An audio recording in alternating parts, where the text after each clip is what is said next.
Hello students, आज हम बात करेंगे गयासुद्दीन बलबन के बारे में। कल हमने बात की थी इल्तुतमिश तक, और इल्तुतमिश के बाद में जो भी शासक बने। इल्तुतमिश की मौत 1236 ईस्वी में होती है, और उसके बाद 1266 ईस्वी में बलबन सुल्तान बनता है। तो बीच के काल में जो भी सुल्तान रहे वो हमारे सिलेबस में नहीं है, जिसमें प्रमुख रूप से रजिया सुल्ताना एक योग्य शासिका रही थी, जिसके बारे में कल हमने बात की। नासिरुद्दीन महमूद जो है, नासिरुद्दीन महमूद ये 1246 से 1266 ईस्वी तक रहा था। इसकी मौत के बाद में बलबन जो है सुल्तान बनता है। तो बलबन का शासनकाल 1266 से 1287 तक है। ये 21 वर्ष का शासनकाल है इसका। तो बलबन का जन्म तुर्किस्तान में इल्बारी जाति के एक सरदार के यहाँ, माने कबीले के सरदार के घर पे इसका जन्म हुआ। उसका पिता 10,000 परिवारों का खान यानी मुखिया था। 10,000 परिवारों का बड़े कबीले का मुखिया था, परंतु किशोरावस्था में ये मंगोलों के हाथों में पड़ गया। यानी बलबन जो है जब किशोरावस्था में था तो मंगोलों ने इसका उठा लिया, अपहरण कर लिया, और उन्होंने एक दास के रूप में इसे बगदाद जो इराक की राजधानी है, बगदाद के ख्वाजा जमालुद्दीन को जो है बलबन को भेज दिया था। ये ख्वाजा जमालुद्दीन को 1232 ईस्वी में ख्वाजा यही दिल्ली आया तो इल्तुतमिश ने बलबन को खरीद लिया। यानी बलबन अब जो है इल्तुतमिश का दास बन गया है। हम गुलाम वंश पढ़ रहे हैं, हम यहाँ पर जो है ये दास का इतिहास ही पढ़ रहे हैं। 1206 से लेकर 1290 तक ये गुलाम वंश है। तो इल्तुतमिश को ने खरीद लिया इसको, और अपनी योग्यता से और अपनी स्वामी भक्ति से बलबन ने इल्तुतमिश का ध्यान अपने ओर आकर्षित किया। यानी इल्तुतमिश को अपनी सेवा भक्ति से खुश किया इसने। तो इल्तुतमिश ने इसे खास बरदार यानी अपना व्यक्तिगत निजी जो है नौकर, इसको सेवक अनुचर बना लिया, नियुक्त कर दिया। बाद में इसको इल्तुतमिश ने 40 दल में भी शामिल कर दिया, और रजिया के शासनकाल में इसे अमीर शिकार नियुक्त किया गया। अमीर शिकार मतलब सुल्तान जब शिकार करने को जाता है तो उसकी शिकार महल से निकलने से लेकर के महल में वापस लौटने तक का सारा प्रबंध जो अमीर शिकार पद का अधिकारी करता था। तो इस पद पर रजिया सुल्ताना ने इसको रखा। रजिया को पद से हटाने के जो षड्यंत्र था उसमें भी बलबन ने महत्वपूर्ण भूमिका निभाई थी। ये भी तो 40 दल का मेंबर था, और रजिया को पद से हटाने में भी इसका महत्वपूर्ण योगदान था। इसीलिए रजिया सुल्तान के बाद में नेक्स्ट सुल्तान behram शाह बना, तो behram शाह ने खुश होकर के इसको रेवाड़ी और हासी की जागीर देकर इनाम दिया था बलबन को। 1245 ईस्वी में मंगोलों का हमला हुआ सल्तनत के ऊपर, तो शाही सेना का नेतृत्व जो है बलबन को सौंपा गया। तो शाही सेना का नेतृत्व बलबन ने बहुत ही शानदार ढंग से संचालन किया, और मंगोल जो है बिना लड़े ही भाग गए। तो ये बलबन की एक बड़ी उपलब्धि रही इस समय। और सुल्तान मसूद शाह को पद से हटा करके बाद में नसरुद्दीन जो महमूद को सुल्तान बनाने में भी इसका बलबन की जो योजना थी उसे जो है बलबन ने ही तैयार की थी। तो नसरुद्दीन के शासनकाल में वे उन्नति के शिखर पर पहुंच गए। यानी अब ये उसका वजीर बन गया, उसका वकील बन गया। तो उससे और उसकी मृत्यु के बाद गयासुद्दीन की उपाधि धारण करके ये दिल्ली का सुल्तान बन गया। यानी बलबन जो है गयासुद्दीन की उपाधि के साथ में जो है ये शासक बन जाता है दिल्ली सल्तनत का। बलबन से गयासुद्दीन बलबन बन जाता है ये। अब नेक्स्ट इसके आगे की बात करते हैं कि बलबन के सुल्तान बनने के बाद में इसकी प्रॉब्लम्स क्या क्या, समस्याएं किन किन का सामना करना पड़ता है। तो सुल्तान बनते ही बलबन को अनेक प्रकार की समस्याओं का हल करने के लिए ध्यान देना पड़ा। तो उसकी प्रमुख समस्याएं कौन थी? पहली समस्या की बात करते हैं। उसकी सर्वप्रथम समस्या सल्तनत का लड़खड़ाता हुआ आर्थिक ढांचा। यानी इल्तुतमिश के बाद में जो सुल्तान कम समय के रहे और बनते बिगड़ते रहे, इससे सल्तनत का आर्थिक स्थिति कमज़ोर हो गई, तो उसको संभालना था।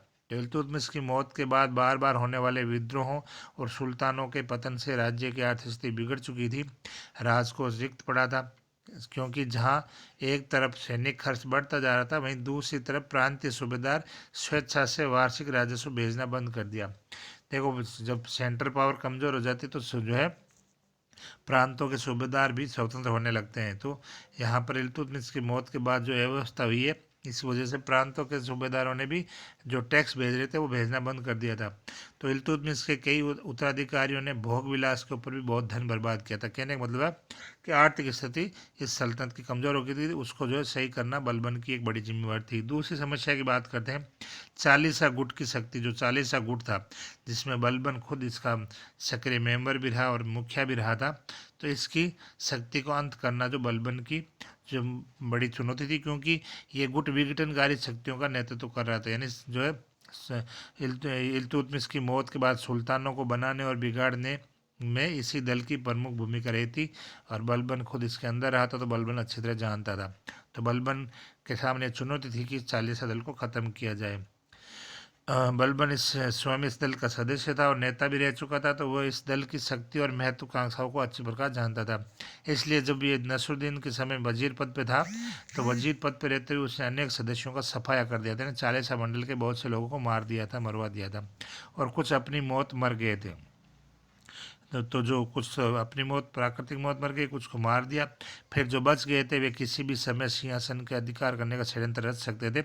इसलिए बलबन की यह प्रॉब्लम थी कि जो बचे कुछ 40 दल के मेंबर हैं उनको कैसे ख़त्म किया जाए, उनका कैसे खात्मा किया जाए। तीसरी समस्या बात करते हैं मेवाती और दोआब के राजपूत भूमिपतियों की लूटमार को रोकना। यानी मेवात वाला जो क्षेत्र है, हरियाणा और राजस्थान का पूर्वी भाग, वहाँ पर, और दोआब यानी गंगा यमुना के बीच वाला क्षेत्र के राजपूत भूमिपति जो है वो लूटमार कर रहे हैं, तो उनको रोकना, क्योंकि इसकी वजह से उनकी मतलब इनकी गतिविधियों से चारों ओर आतंक व्याप्त जो हो रहा था। तो इस समस्या का समाधान करना बलबन की एक चुनौती थी। चौथी समस्या आती है राजपुताना यानी राजस्थान, बुंदेलखंड, बघेलखंड यानी उत्तर प्रदेश वाला क्षेत्र है ये, आदि में राजपूत शक्ति का पुनरुत्थान की थी। मतलब राजपूत इन क्षेत्रों में वापस पावरफुल हो रहे थे, और सल्तनत की सुरक्षा के लिए राजपूतों की आक्रमणकारी शक्ति को नष्ट करना अति आवश्यक था। तो दिल्ली सल्तनत को बचाना है तो इन राजपूत शक्तियों को खत्म करना होगा, यह बलबन के लिए चुनौती थी। पांचवी समस्या की बात करते हैं कि मंगोलों के निरंतर आक्रमणों से पश्चिमोत्तर सीमा को सुरक्षित बनाना था। तो मंगोलों के लगातार हमले हो रहे हैं पश्चिमोत्तर यानी वर्तमान पाकिस्तान वाला जो क्षेत्र है इससे, तो इसको सुरक्षित बनाना था। दिल्ली सल्तनत के कई अधिकारियों और प्रांतीय अधिकारियों ने मंगोलों से सांठगांठ करके समस्या को जटिल बना दिया। यानी दिल्ली सल्तनत के बहुत से लोगों ने इन मंगोलों के साथ दोस्ती करके, सांठगांठ करके, जो इस समस्या को और ज़्यादा कठोर बना दिया, जटिल बना दिया था। और अंतिम समस्या जो सर्वाधिक महत्वपूर्ण थी वो थी कि सुल्तान पद की गरिमा या प्रतिष्ठा को पुनः स्थापित करना। यानी इल्तुतमिश के बाद जो निर्बल उत्तराधिकारी थे उनके शासनकाल में जो 40 मंडल था या तुर्क अमीर थे, उन्होंने सुल्तान के अधिकांश जो पावर थे, अधिकार थे, वो छीन लिए थे, और सुल्तान नाम मात्र का ही रह गया था। तो इस वजह से क्या था, इसका परिणाम ये निकला कि जनता के दिल में, मन से सुल्तान का भय, डर जो है ख़त्म हो गया था। देखो, शासक या जो मुखिया होता है उसका डर जब नहीं रहता तो फिर चारों तरफ अव्यवस्था ही होती है। तो डर होना जरूरी है, सीनियर का जूनियर पे या शासक का जनता पे। तो ताज के प्रति निष्ठा की भावना समाप्त हो गई, और सिंहासन जो है पर संपूर्ण प्रशासन लड़खड़ा गया था। तो इस ताज की प्रतिष्ठा को वापस स्थापित करना भी एक बड़ी चुनौती थी। इसके अलावा शासन व्यवस्था संगठित करके शांति व्यवस्था का वातावरण बनाना भी जरूरी था। इस उद्देश्य की प्राप्ति के लिए जो बलबन ने साम्राज्यवादी नीति को त्याग दिया, साम्राज्यवादी नीति नहीं अपनाएगा, बल्कि जो साम्राज्य उसके पास है उसी को मजबूत करने का प्रयास करेगा। यानी साम्राज्य फैला करके दूसरे क्षेत्रों को जीतना नहीं है, जो है उसी को बहुत अच्छे ढंग से मैनेज करना, ये उसकी नीति रही। तो अब बात करते हैं बलबन का राजत्व सिद्धांत। ये बलबन का राजत्व सिद्धांत ये 7 नंबर के सवाल में आता है, कई बार आता है, काफ़ी बार आता है, इसको पूछा जाता है ना।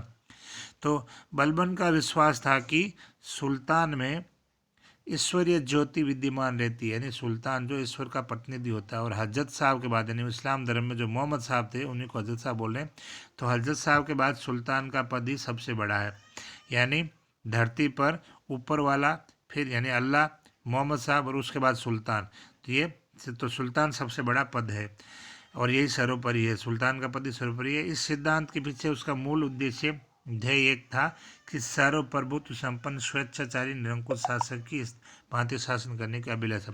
यानी कि एक कठोर स्ट्रिक्ट शासन जो है राजा बनने और शासन करने की नीति लागू करने की उसकी अभिलाषा थी। इसलिए उसने सुल्तान में असाधारण ईश्वरीय व्यक्तित्व को आरोपित करके उसे सामान्य जन से भिन्न और ओजपूर्ण व्यक्तित्व प्रदान किया। यानी उसने सुल्तान पद को जो ईश्वर की प्रतिनिधि मान के, ईश्वर की ज्योति मान करके जो एक छवि बनाने की कोशिश की जो आम जनता से अलग हो, और इससे क्या होगा कि धर्म में विश्वास रखने वाले लोग जो है जनता, वो उसके आदेशों को आंख बंद करके स्वीकार करेगी, उसका पालन करेगी तो करती रहे। और बलबन के राजत्व सिद्धांत के अनुसार ईश्वर उच्च वंशीय लोगों को ही शासन सत्ता सौंपता है, नहीं बड़े परिवार या उच्च जाति के जो लोग हैं, बड़े कुल के लोग हैं, उनको ही शासन सत्ता सौंपता है। इसलिए उसने स्वयं को ईरान के या तुरान के प्रसिद्ध राजवंश का वंशज घोषित कर दिया। जो कह रहे हैं ना कि बड़े वंश के लोगों को ही जो है शासन को जो है ऊपर वाला सौंपता है, तो इसने अपने आप को भी एक बड़े वंश से जोड़ दिया, तुरान के किसी प्रसिद्ध वंश से जोड़ दिया कि मैं तुरान के प्रसिद्ध वंश का वंशज हूँ। अपने शासनकाल में उसने केवल उच्च वंश के लोगों को ही महत्वपूर्ण पदों पर नियुक्त किया। देखो ये परीक्षा में कई बार सवाल आता है कि सल्तनत काल के किस शासक ने उच्च वंश की महत्व को सबसे ज़्यादा ध्यान दिया, यानी बलबन ने जो है ये उच्च वंश के लोगों को ही पद पे देने की लालसा रखी थी। इसमें एक कहानी भी आती है कि एक उस समय भारत का जो एक बहुत ही अमीर जो है व्यापारी था, बहुत ही रिच था, उस वो अपनी सारी संपत्ति देकर के बलबन से मिलने आया था। तो बलबन उससे मिलने को तैयार हुआ, लेकिन जब ये पता लगा बलबन को कि वो एक निम्न जाति का है, छोटी जाति का है, तो बलबन ने उससे मिलने से इनकार कर दिया। तब उसने कहा था कि मैं अपनी सारी संपत्ति दे दूंगा, बहुत ही अमीर व्यापारी था। तो भी बलबन ने इनकार कर दिया कि मैं छोटी जाति के लोगों से नहीं मिलता। तो ये जो उच्च वंशीय लोगों की ये बात कर रहा है, बलबन उस पर ज़्यादा जोर दे रहा है। तो इसने अपने दरबार में अपने प्रशासनिक पदों पर उच्च वंशीय लोगों को ही नियुक्त किया था और अपने आप को सामान्य लोगों से दूर रखने का प्रयास किया था। तो आम लोगों को ये दूर रहता था और वे ईश्वर और पैगंबर से भय खाता था। यानी जो है वो कहने का मतलब है ईश्वर का मैं अधीन हूँ, पैगंबर के मैं नीचे हूँ, ईश्वर के नीचे हूँ, तथा प्रजा के प्रति अपने कर्तव्यों के लिए वो सतर्क था। यानी मुझे जनता के लिए क्या करना है उसके प्रति मैं सजग हूँ, बाकी वो ईश्वर और पैगंबर से डरता था, बाकी किसी से नहीं। उसने 4 बातों पर जोर दिया। 4 कौन सी बातें? सुल्तान को ईश्वर से डरना चाहिए और जन कल्याण को हमेशा ध्यान रखना चाहिए, यानी ऊपर वाले से डरना चाहिए और जनता की सेवा करनी चाहिए। दूसरा है सुल्तान को अपने राज्य में घूसखोरी, धोखाधड़ी, चोरी डकैती आदि का ध्यान रखना चाहिए और अपराधियों को सख्त सजा देनी चाहिए। तो ये सुल्तान कह रहा है कि सुल्तान का कर्तव्य होता है कि वो अपने राज्य में व्यवस्था नहीं होने, रिश्वतखोरी, धोखाधड़ी, चोरी चकारी को कंट्रोल करना चाहिए और अपराधियों को कठोर सजा देनी चाहिए। इसका सिद्धांत हम आगे पढ़ेंगे कि मतलब बलबन ने लौह और रक्त की नीति पर चला। ये प्रश्न आता है परीक्षा में कि सल्तनत काल का किस शासक ने लौह और रक्त नीति का पालन किया, तो वो सल्तनत काल का शासक था बलबन। यही वर्ल्ड हिस्ट्री में आएगा, सेकेंड ईयर जो सेकेंड पेपर है वर्ल्ड हिस्ट्री, तो उसमें आएगा कि जो है किस यूरोपियन शक्ति ने जो है रक्त और लोहे की नीति का पालन किया। तो वहाँ जो बिस्मार्क था जर्मनी का, जिसने एकीकरण किया था, तो उसने कहा था कि जर्मनी का एकीकरण लौह और रक्त नीति से ही होगा और नहीं कोई दूसरा तरीका। तो ये दोनों चीज़ें यहाँ आती है। तीसरा, शासन के महत्वपूर्ण पदों पर बुद्धिमान, ईमानदार और ईश्वर में आस्था रखने वाले लोगों को ही नियुक्त किया जाना चाहिए। बलबन की तीसरी मान्यता थी कि जो महत्वपूर्ण पद हैं वो सिर्फ बुद्धिमान, ईमानदार और भगवान में, ऊपर वाले में आस्था रखने वाले लोगों को नियुक्त करना चाहिए। चौथा था सुल्तान को निष्पक्ष न्याय प्रदान करना चाहिए, मतलब बिना किसी पक्षपातपूर्ण तरीके के जनता को निष्पक्ष रूप से न्याय प्रदान करना चाहिए। तो बलबन एक धर्मनिष्ठ व्यक्ति था। उसके मन में धर्माचार्यों के प्रति गहरा सम्मान था, लेकिन ये सिर्फ इस्लाम धर्म वालों के लिए सम्मान था, बाकी के लिए नहीं, है ना। फिर भी वे धर्म को राजनीति से अलग जो है रखना चाहता था। मतलब बलबन ने धर्म और राजनीति को अलग, मतलब जो धार्मिक लोग थे मौलाना उलेमा वगैरह, उनको जो उसने सल्तनत में हस्तक्षेप नहीं करने दिया। तो कुल मिलाकर उसका राजस्व सिद्धांत का सार इस प्रकार है कि सुल्तान ईश्वर का प्रतिनिधि है। दूसरा, सुल्तान के अधिकार असीमित हैं। तीसरा, ताज का जो पद है वो गौरव में होना चाहिए। जो सुल्तान का पद है वो गौरवशाली, जिसमें जो लोगों के मन में आदर, सम्मान, रेस्पेक्ट हो। चौथा है सुल्तान को हमेशा अपने कर्तव्यों के प्रति सजग रहना चाहिए कि मुझे क्या, मेरी ड्यूटीज है, मुझे जनता की भलाई के लिए क्या करना चाहिए। पांचवा है जरूरत पड़ने पर रक्त और लोहे की नीति का अपनानी चाहिए, यानी ये हो रक्त और लोहे, कठोरता के साथ जो गलत लोगों का संहार करना। छठा है सांस्कृतिक उन्नति को प्रोत्साहन देना। सातवां है निष्पक्ष न्याय प्रदान करना। आठवां है काफिरों का उन्मूलन और धर्म का प्रसार। काफिर यानी जो इस्लाम धर्म को फॉलो नहीं करते वो, यानी जैन बौद्ध हिंदू सिख ईसाई सारे जो है वो काफिर, तो उनका उन्मूलन करना, खात्मा करना और इस्लाम धर्म का प्रसार करना। 9वां है राजनीति को धर्म से अलग रखना, धर्म अलग राजनीति अलग। 10वां है स्वयं के चरित्र को शुद्ध रखना। 11वां है जन कल्याण के लिए प्रयत्नशील रहना, जनता की भलाई के काम करना। और अगला है उच्च वंशीय लोगों को ही प्रशासन में महत्वपूर्ण पदों पर नियुक्त करना। तो ये बलबन का राजत्व सिद्धांत है। नेक्स्ट कर लेंगे केंद्रीय शासन को मजबूत बनाने के लिए बलबन ने क्या क्या नीति अपनाई।